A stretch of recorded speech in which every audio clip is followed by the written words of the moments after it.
Ultimo giorno dell'anno per l'Udinese che si allena qui sui campi del Centro Sportivo di Bruseschi e nelle palestre dello Stadio Friuli che è alle mie spalle, anche con un pochettino di neve a imbiancare appunto quella che è la chiusura di questo 2014, una prima parte di stagione sicuramente interessante per quello che riguarda la classifica, da cercare la continuità, ed ecco perché la squadra sta lavorando quest'oggi, doppia seduta, poi domani una piccola sosta per poi riprendere ancora una volta il cammino verso quella che sarà la tappa del 6 gennaio, una gara tosta, quella contro la Roma. I ragazzi che allora hanno lavorato principalmente su quello che è l'aspetto fisico in questa prima parte della preparazione, lavorando alla mattina nella palestra e poi nel pomeriggio, come di consueto, uscendo invece sui campi. Insomma, si sta curando molto la benzina che deve essere messa nel motore per ripartire con grande grinta, ripercorrendo un po' quello che è stato il trend della sfida di Genova contro la Sampdoria. Insomma, molta concentrazione da parte dei nostri ragazzi, da parte del mister, che vuole rivedere quella formazione, anche perché si vuole tornare a vincere sul manto casalingo, dove i 3 punti mancano da un pochino di tempo. Allora bisogna ritrovare la stessa volontà, la stessa voglia di portare a casa i 3 punti che è arrivata proprio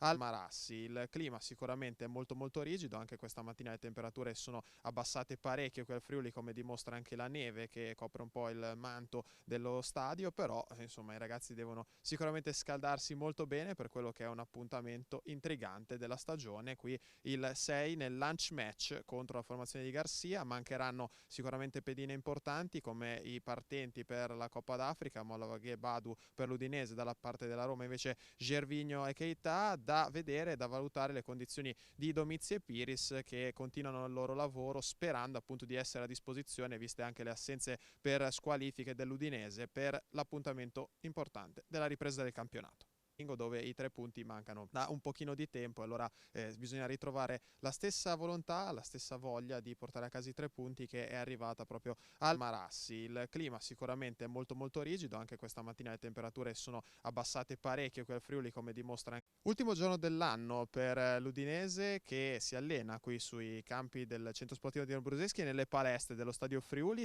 che è alle mie spalle, anche con un pochettino di neve a imbiancare appunto quella che è la chiusura di questo 2014, una prima parte per ripartire con grande grinta, ripercorrendo un po' quello che è stato il trend della sfida di Genova contro la Sampdoria. Insomma, molta concentrazione da parte dei nostri ragazzi, da parte del mister, che vuole rivedere quella formazione, anche perché si vuole tornare a vincere sul manto casalingo. Parte di stagione sicuramente interessante per quello che riguarda la classifica, da cercare la continuità, ed ecco perché la squadra sta lavorando quest'oggi, doppia seduta, poi domani una piccola sosta per poi riprendere ancora una volta il cammino verso quella che sarà la tappa del 6 gennaio, una gara tosta, quella contro la Roma. I ragazzi che allora hanno lavorato principalmente su quello che è l'aspetto fisico in questa prima parte della preparazione, lavorando alla mattina nella palestra e poi nel pomeriggio, come di consueto, uscendo invece sui campi. Insomma, si sta curando molto la benzina che deve essere messa nel motore